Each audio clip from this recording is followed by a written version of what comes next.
সবাইকে স্বাগত জানিয়ে আবারও একটা নতুন ভিডিও নিয়ে হাজির হলাম। তো শতাব্দী ট্রেনে উঠে ট্রেনের যে অ্যাম্বিয়েন্সটা বা ট্রেনের যে ভিউটা সেটা তোমাদের সাথে শেয়ার করছি। তো প্রথমেই দেখো দরজাটাকে খুলে দিয়ে আমরা ঢুকে গেলাম। তো মানবাবু এগিয়ে এসে আমাদের সিটটাকে দেখে নিয়েছে আর এখানে লাগেজটাও আমাদের তোলার ব্যবস্থা করছে। তো আমাদের এদিকে দুটো চেয়ারের একসাথে পড়েছিল, এদিকে 3টে চেয়ারের ব্যবস্থা রয়েছে আর এদিকে রয়েছে দুটো। তো বেশ ভালো লাগছিল আমার, আর ট্রেনটা বেশ পরিষ্কার পরিচ্ছন্ন রয়েছে। তো এই যে দেখো আমাদের ট্রলি ব্যাগটা এখানে তুলে দিল। তো দুজনের একসাথে সিট পড়েছে, এটাই বেশি আর কি ভেবে ভালো লাগছিল।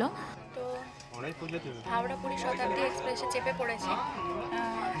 আমার হচ্ছে যে দুইজন সিটে দুটো চেয়ার সিট আছে, সেইটাই টিকিট কেটেছিল মানবাবু, তো সেটাতেই বসেছি। তো দুই মাকেই ফোন করা হয়ে গেল। তো দিদিকে ভাবছি বিকেলের দিকে করবো। তো বেশ ভালো লাগছে ট্রেনটায় উঠে। তো আমি তোমাদেরকে ট্রেনের যে সিস্টেমগুলো আছে সেগুলো একটু করে শেয়ার করে দিচ্ছি। এখানে যে ট্রেটা দেখছো এটা হচ্ছে যে খাবার রাখার জন্য বা জিনিস টুকটাক তুমি নিজেও খেতে পারো, ট্রেন থেকেও খাবার সার্ভ করে সেগুলোও রেখে খেতে পারো। তো মানবাবু এখানে চার্জিংয়ের সিস্টেম আছে, তো ফোনটা এসে চার্জে বসিয়ে দিয়েছে। আমি একটা ওয়ারেস কিনেছিলাম, আগেই দেখিয়েছি, এখানে রেখেছি। ওয়ারেসটা একটু বড় খাবো, একটু নর্মাল হোক। আমার ব্যাগটা থেকে জিনিসপত্র একটু টুকটাক বার করেছি, তো ব্যাগটা এখানে নামিয়ে দিলাম মানবাবু। তো এটা সিস্টেম হচ্ছে এই যে এরকমভাবে খুলবে, তারপরে এটা এরকম, এটা আমি এখন লাগিয়ে দিচ্ছি।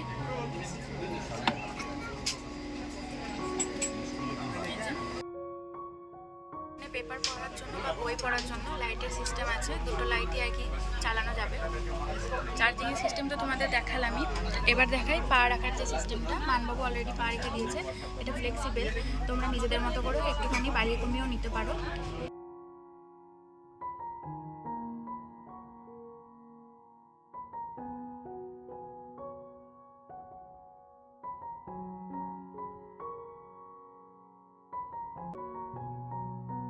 আমি চেয়ারটাকে একটুখানি হেলিয়ে নিলাম, মানবাবু হেলিয়ে নিয়েছে। তো আমাদের এই যে সিটটার হ্যান্ডেলের নিচেতেই এই সিস্টেমটা আছে, এটাকে তুমি নিজের মতো করে একটুখানি কাট করেও নিতে পারবে, আবার সোজাও করে নিতে পারবে। তো 2:15 ট্রেন ছাড়ার কথা ছিল, কিন্তু ট্রেনটা মনে হচ্ছে আজকে লেট করবে। তোমাদের টাইমটা দেখাই, এখন কটা বাজছে, এখন বাজছে হচ্ছে 2:33, কিন্তু ট্রেন ছাড়ার কথা হচ্ছে 2:15। তো মনে হচ্ছে ট্রেনটা আজকে লেটই করবে। এই যে জগন্নাথ দেবের নাম করে ট্রেন ছাড়লো, তো অনেকটাই লেট করে ছাড়লো। তো দেখা যাক পুরীতে কতক্ষণে পৌঁছায়।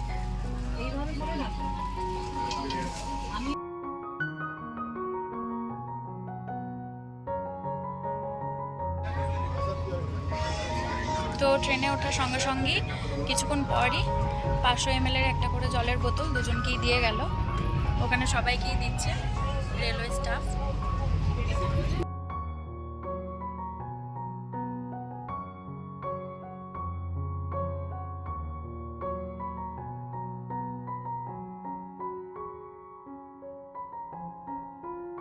বড় জানালার ধারে বসে বাইরের ভিউটা দেখতে বেশ ভালো লাগছিল। আর এখানে দেখো পর্দার যে ব্যবস্থাটা রয়েছে এটাও বেশ ভালো, মানে দিনের বেলা যখন ট্রেনটায় ট্রাভেল করা হবে বেশি রোদ আসতে পারে, তো সেই জন্য পর্দার ব্যবস্থা রয়েছে।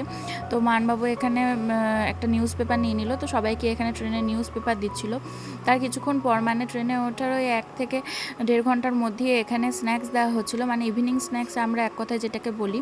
তো এই যে দাদা ছিল, এই দাদার ব্যবহার খুব ভালো ছিল, আমার তো বেশ ভালো লাগছিলো। আর বারবার আমাদের খোঁজও নিচ্ছিলো, আমরা ট্রেনের খাবার নিইনি, কিন্তু কোনো অসুবিধা হচ্ছে কিনা, কিছু লাগবে কিনা বারবারই ভালো করে জিজ্ঞাসা করছিল।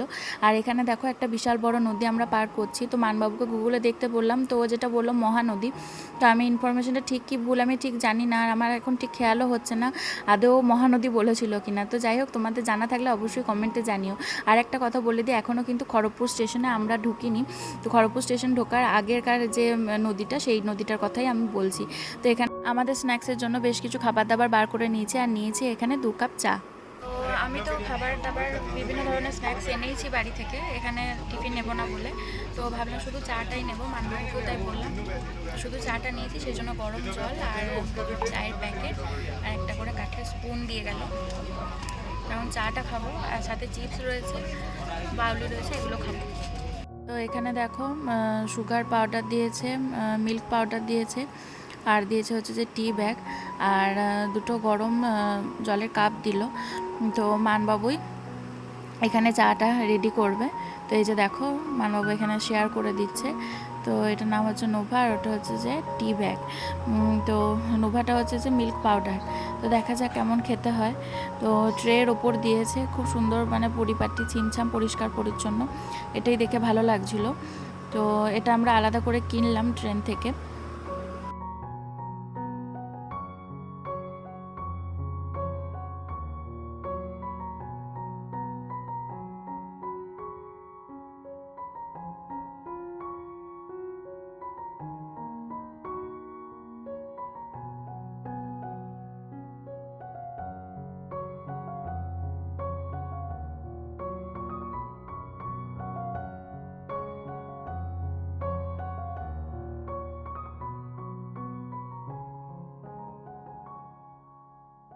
তো ট্রের ওপর যেহেতু একটা টিস্যু পেপার পাতাই ছিল, তো ওখানে আমি বিস্কিট আর বাউলিটা নিয়ে নিয়েছি। তো এখন দুজন মিলিয়ে গরম গরম চাটা খাচ্ছি। কেমন খেয়ে বল? ভালো। মানবাবু এখানে চা বানিয়েছে, তো চলো খেয়ে দেখা যাক কেমন। ভালো লাগছে?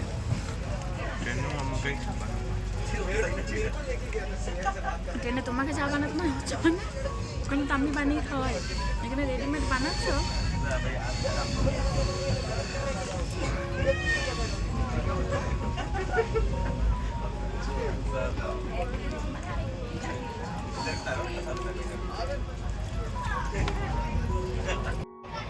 তো আমরা যে চাটা খেলাম দুজনের চায়ের দামটা বললো হচ্ছে যে 40 টাকা। আর তার সাথে আমি বাউলি নিয়েছিলাম আর বিস্কিট নিয়ে নিয়েছিলাম, সেটা তো আমরা খাবার নিয়ে নিই। আর এখানে আমি চিপস আর লিটিল হার্টসটা বার করে রেখেছি, একটা মুভি মানবাবু ডাউনলোড করেছে। তো ওইটা দেখতে দেখতে দিকে যাচ্ছি। তো খড়গপুর স্টেশন এখন আসে, ট্রেনটা আধ ঘন্টা লেট করে চলছে, 3:30 খড়গপুর স্টেশন আসার কথা। তো এখন 4টে মোটামুটি বেজে গেছে। দেখা যাক কখন পৌঁছায়। তো এই যে দেখো খড়গপুর স্টেশনে চলে এসেছে। আর খড়গপুর স্টেশন থেকে ট্রেনটা ছাড়ার পরই দেখছি ঘোর করে মেঘ করেছে, মানে ভিডিওতে হয়তো অতটাও বোঝা যাচ্ছে না, কিন্তু সত্যি পুরো কালো করে মেঘ করেছিল। তো আমি এখানে ব্যাগটাকে ঝুলিয়ে রাখলাম। আমি যেহেতু একটা বড় ব্যাগ নিয়েছি, তো এখানে ঝোলানোর জন্য আমার একটু অস্বস্তি লাগছিল। তো মানবাবু বললো ঠিক আছে, অসুবিধা নেই, তুমি তো কিছু করবে না। কিন্তু তাও কিছুক্ষণ পর আবার নামিয়ে দিয়েছিলাম। তারপরে আমি দেখলাম যে একটু ওআরএসটা খাই। তো ট্রেনে উঠলে একটু খিদে পায়, ট্রেনে উঠলে কেন বাইরে বেরোলেই একটু খিদে পায়, মনে হয় এটা সেটা খাই। তো সেই জন্য কিছু খাবার আর কি নিয়েই উঠেছি। তো ওআরএসটা এখন খাবো। তো এই কাঁচা আম ফ্লেভারের ওআরএসটাই প্রথমবার খাবো, হাওড়া স্টেশন থেকে কিনলাম, জানি না কেমন হবে। আর ট্রেনে তো এরকম স্ন্যাক্স আইটেম প্রচুর বিক্রি করছে, তো আমি সেই জন্য চিড়ে ভাজার প্যাকেট একটা নিয়ে নিলাম, দেখা যাক এটা ট্রেনে খাই কিনা। আর তারপরই মানবাবু বলছিল মুভি দেখতে দেখতে একটু কিছু না খেলে হচ্ছে না, একটু গরম গরম কফি খাবো, কারণ যেহেতু বাইরে বৃষ্টি হচ্ছে। তো আর ওয়েদারটা, মানে যেহেতু ট্রেনের ভিতরটা এসি রয়েছে, কিন্তু ওয়েদারটা মনে হচ্ছে পুরো ঠান্ডা ঠান্ডা। তো যাই হোক, এটা হওয়ার কোনো মানে নেই, কিন্তু যাই হোক মুভিটা দেখতে দেখতে গরম গরম 2 কাপ কফিও নিয়ে নিলাম। তারপরে রাতের খাবার মেজমা করে দিয়েই পাঠিয়েছিল, এখানে রুটি আর শুকনো শুকনো আলুর দম আর 2 রকমের মিষ্টি দিয়েছিল। তো মেজমা কতগুলো মিষ্টি দিয়েছে দেখো। তো আমরা এখন রাতের ডিনারটা করে নিচ্ছি, ওই 8:30টার সময় আমরা খাচ্ছি। ট্রেনে খাবার দিয়েছিল ওই 7:30 পৌনে 8টার সময়, কারণ আজকে বৃষ্টি পড়ছে, তো ট্রেন লেট করে চলছে, ট্রেন দাঁড়িয়েও থাকছে। তো সেই জন্য খাবারটাও দিতে দেখলাম লেটই করলো, নাহলে বলেছিল 7:30টার মধ্যে রাতের ডিনারটা নাকি দিয়ে দেওয়া হয়। তো যাই হোক, ট্রেনের তারপরে সাফাই কর্মীরা ট্রেনটাকে পরিষ্কার করছিল। আর দেখো আমরা এখানে দাঁড়িয়ে রয়েছি প্ল্যাটফর্মে। তো এখন 9:36 বাজছে। তো আমি তো সবসময় অ্যাপে দেখছি আর কতক্ষণ বাকি, তো বোঝাই যাচ্ছে যে লেট করবে। আর এত বৃষ্টি হচ্ছিলো আর এত মেঘ ডাকছিল কি বলবো। তো যাই হোক 1 ঘন্টা মতো লেট করে পুরী স্টেশনে পৌঁছালো। তো চলো এই এত লোকজনের সাথে আমরাও হাঁটতে শুরু করি। তারপরে হাঁটতে হাঁটতে একবারে স্টেশনের বাইরে এসে আমরা অটো ধরলাম। তো অটো দাদা বার্গেনিং করতে একেবারেই রাজি নয়, যেহেতু রাত হয়ে গেছে অনেকটা, তো ওরা একটু বেশি বলছিল ভাড়া। তো এই যে দেখো আমি সকাল সকাল ঘুম থেকে উঠে রেডি হয়ে গেছি, এই ড্রেসটা পরেছি আমি। আর আমাদের এখানে জানালার কাছে আয়নার কাছে লাইট দেওয়া আছে, তো এখান থেকে ভিউটা বেশ ভালো লাগছে। শুধু দেয়ালগুলো এরকম দাগ দেওয়া, এটাই একটু অস্বস্তিকর যা। তা তাছাড়া এখানে জায়গাটা বেশ ভালো। আর রুমের ট্যুরটা তোমাদের আমি একটু পর শেয়ার করবো। ঘুরে আসি, সমুদ্র দেখতে যাচ্ছি আমি আর মানবাবু, ঘুরে টুরে এসে তোমাদের সাথে শেয়ার করবো। ওকে। তো সকাল সকাল সমুদ্রের ধারে যে টি স্ন্যাক্স এইসবের যে স্টলগুলো রয়েছে তো সেগুলো খুলে গেছে দেখলাম। তো এগুলো নাকি আবার ওই 10:30টার মধ্যেই সব বন্ধ হয়ে যায়। তো আমরা প্রথমেই সকাল সকাল চলে এসে সমুদ্রে পা ভিজিয়ে দিলাম। আর এদিকে দেখো উটরা এখন যাওয়া আসা করছে, তো ওদের সবারই নিয়ে। তো পায়ে জল ঠেকাতেই সেই সমুদ্রের ধারে আসার আনন্দটা আর কি ফিরে এলো। আর এই মুহূর্তটাও বেশ ভালো লাগছিল। তো আগের দিন রাতের বেলাতেই মানবাবু বলছিল রাত হয়েছে তো কী হয়েছে চলো, কিন্তু অটোয় করে আস্তে আস্তে যা দেখলাম পুরো সি বিচটা ফাঁকা ফাঁকা, জানো তো, পুরো বন্ধ হয়ে গেছে আর অন্ধকার অন্ধকার, দোকানগুলো সব বন্ধ হয়ে গেছে। এবার ফাঁকা সি বিচে কি আর আসা যায় বলো।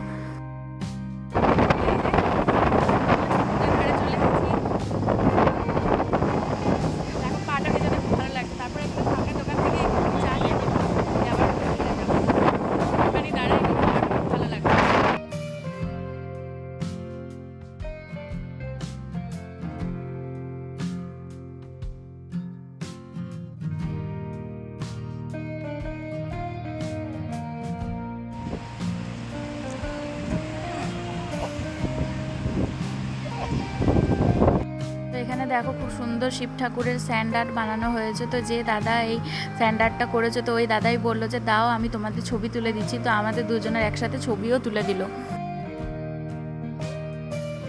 তারপরে আমরা সি বিচ থেকে একটুখানি উঠে এসে এখানে বিভিন্ন ধরনের খাবারের দোকান রয়েছে, তো ওখান থেকেই খাবার কিনে নিলাম, জল খাবারটা। তো মানবাবু নিল লুচি আর আমি নিয়েছিলাম ইডলি। তো এখানে দেখো সাইট সিনের জন্য একটা ট্রাভেল এজেন্সির সাথে কথা বললাম। তো যেটা বুঝলাম আর কি, ধবলগিরিটা এখন পুরোপুরি বন্ধ করে দিয়েছে, ভারী বাস টাস কিছুই যায় না, ছোট গাড়ি বা বাইক এগুলোই হয়তো যায়। বাবুকে 1 গ্লাস নুন চিনি লেবু দিয়ে জল শরবত করে দিলাম। এখন আমি একটুখানি নুন চিনি শরবত করে খাবো। তো এখানে আমি নুন চিনি নিয়ে নিয়েছি, লেবুটা একটুখানি কেটে নিয়ে নেব। আর কিছুক্ষণ আগেই এসে এক দিদি এসে রুমটাকে পরিষ্কার করে দিয়ে গেল, ফিনাইল দিয়ে ভালো করে ঝাড় দিয়ে পরিষ্কার করে দিয়ে গেল। তো রুমের ভিউটা আমি তোমাদেরকে একটু পরে শেয়ার করবো, কারণ জামা কাপড়গুলো আমি রুমের ভেতরেই মিলেছি। ফোন দেখছে। তো এই যে দেখো আমি রেডি হয়ে গেছি, আর এদিকে মানবাবু রেডি হচ্ছে, হালকা করে মেকআপ করেছি। আর এই ড্রেসটা পরলাম, এটা আমার অনেক পুরনো ড্রেস। তো এই ড্রেসটা পরেই ভাবছি যে যাবো। তো এটা হচ্ছে যে কুর্তি আর প্যান্টের সেট, ড্রেস বলা ভুল হবে। তো রেডি হয়ে গেছে, এখন চলো যাওয়া যাক। তো পুজোটা দিয়ে আসি, তারপরে দেখাচ্ছি আমি আর কি করছি না করছি। তো মন্দির পর্যন্ত ভাবছি এই ফোনটা নিয়েই যাব, ভিডিওর ফোনটা। আর বাকি ভিডিও তো বাইরে থেকে অ্যালাউ থাকবে, ভিতরে তো আর অ্যালাউ থাকবে না। তো আমি ভিডিওর ফোনটাই শুধু নিচ্ছি, আর মানবাবুর ফোনটা নিচ্ছে। তো চলো যাওয়া যাক। আর প্রচণ্ড গরম রয়েছে, একটুখানি জানালাটা খুলে রেখেছি একটু হাওয়াটা পাস হওয়ার জন্য। আর এখানে আমি একটা দড়ি মানবাবুকে দিয়ে টাঙিয়ে নিলাম। তো ভিতরেই জামা কাপড়গুলো মিলেছি, কটা ক্লিপ কিনে এনে ভাবছি যে কাল থেকে ব্যালকনিতে মিলবো, যদি কিছু কাচাকুচি থাকে। তো খুব কম রাখারই চেষ্টা করছি, কিন্তু সমুদ্রের ধারে গেলে বালি তো আসছি, তো সেই জন্য লম্বা প্যান্টগুলোকে কেচে দিয়েছি। আর মানবাবুর গেঞ্জি টেঞ্জিগুলো সব কেচে মিলে দিয়েছি। তো বিছানা সব গোছানো হয়ে গেছে, আমি মেকআপ টেকআপ করেছিলাম সব ছড়িয়ে ছিটিয়ে, তো সব গুছিয়ে নিয়েছি। এখন এবার বেরোবো। আর আমরা তো আগেই টিফিনটা করে নিয়েছি, চা বিস্কুট খাওয়ার পর টিফিন করেছি। তো চলো এখন পুজো দিতে যাওয়া যাক। তো তোমাদের সাথে সবটাই শেয়ার করবো। তো চলো যাওয়া যাক। আর কোথায় আমরা আজকে লাঞ্চ করছি সেটাও তোমাদের সাথে শেয়ার করবো। আর মানবাবুর ফাইনাল লুকটা একবার তোমাদের সাথে শেয়ার করি, দেখো কেমন লাগছে। আর অবশ্যই কিন্তু কমেন্টে জানিও।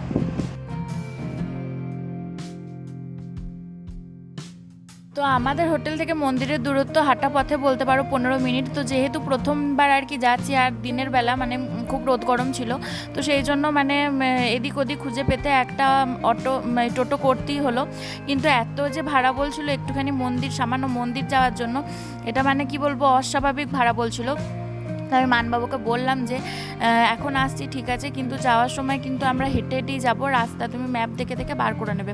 তো যাই হোক, মন্দিরের সাইডের এই যে বাউন্ডারিগুলো এগুলো দেখছি বেশ ভালো করে বড় করে ঘিরে দিয়েছে আর বাঁধিয়ে দিয়েছে। এখানে তো সবাই আর কি মোবাইল ফোনটা ইউজ করতে পারছে, আর ওইদিকে দেখো ফ্রিতেই মোবাইল ফোন জুতো সবই রাখা যাচ্ছে। তো এটা হচ্ছে যে অর্থ দুয়ার। তো এই দিক দিয়ে আমরা ঢুকে মন্দিরে পুজো দিলাম, বেশ ভালোভাবে জগন্নাথ দেবের দর্শন হলো। তারপর 13 পার্বণ রেস্টুরেন্টে চলে এসেছি। এই রেস্টুরেন্টটা হচ্ছে স্বর্গদ্বারের খুব কাছাকাছি, খুব কাছাকাছি, একবারেই কাছাকাছি। তো কাকাতুয়া দোকান, তারপরই কটা দোকানের পরই হচ্ছে যে 13 পার্বণ রেস্টুরেন্টটা। তো এখানের অ্যাম্বিয়েন্সটাও খুব ভালো, আর এখানে খাবার দাবারও খুব ভালো। আগে আমি বিভিন্ন ধরনের ভিডিওতে বিভিন্ন জনের ভিডিও দেখেই আমি এই রেস্টুরেন্টটাকে আর কি বাছাই করেছি। তো তারপরে আমরা দুটো থালি নিয়ে নিলাম, ভেজ থালি। আর মানবাবু এখানে দই ইলিশের অর্ডার দিয়েছিল, তো যেটা 1 পিসই ছিল। তো দামটা অনেকটাই আমার বেশি মনে হলো, আর অনেকটা বেশি পড়লো দামটা। তো এই যে দেখো দুজনে এখন বসে আছি, খাবার কখন দেবে। তো রান্নাবান্নাগুলো দারুণ ছিল। আমার তো শুধু মানে যে ধোকার ডালনাটা করেছিল ওইটা খুব বেশি ভালো লাগলো।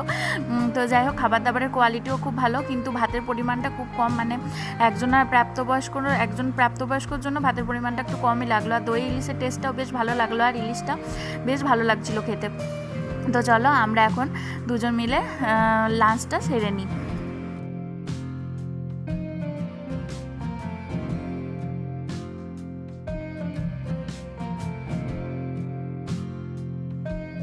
তো 105 টাকা করে পড়লো ভেজ থালিটা। আর দই ইলিশের দামটা এখন ঠিক আমার মনে পড়ছে না, যদিও আমার কাছে বিলটা আছে।